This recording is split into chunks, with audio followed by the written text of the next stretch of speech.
Hello అండి. Welcome to Swarnadi middle class. ఇవాళ మనం సపోటా పండు యొక్క ఉపయోగాలు తెలుసుకుందామండి.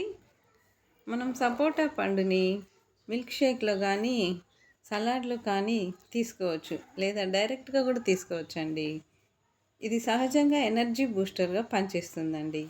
ఇది ఇమ్యూనిటీ ఇంకా స్కిన్ హెల్త్కి సపోర్ట్ చేస్తుంది. ఇందులో ఫైబర్ ఉండటం వల్ల డైజెస్టివ్ సిస్టమ్ బాగుంటుంది. దీనిలో కాల్షియం, ఐరన్ ఉండటం వల్ల ఎముకలు దృఢంగా తయారవుతాయి. ఇంకా విటమిన్ ఏ కూడా ఉంటుందండి. సపోటా తీసుకోవడం వలన వెయిట్ కంట్రోల్ కూడా ఉపయోగపడుతుంది. దీన్ని తీసుకోవడం వలన కంటి చూపు మెరుగవుతుంది. ఇంకా హెయిర్ ఫాల్ కంట్రోల్ అవుతుందండి. జలుబు, దగ్గు ఉన్నప్పుడు సపోటా పండు తీసుకోవడం చాలా మంచిదండి. సపోటా తీసుకోవడం వలన ఇన్స్టెంట్గా ఎనర్జీ వచ్చి అది స్ట్రెస్ రిలీజ్కు ఉపయోగపడుతుందండి. ఇవండి సపోటా పళ్ళు తీసుకోవడం వల్ల లాభాలు. మరిన్ని ఇంట్రెస్టింగ్ వీడియోస్ కోసం మా ఛానల్ని సబ్స్క్రైబ్ చేసుకోండి. Thank you for watching.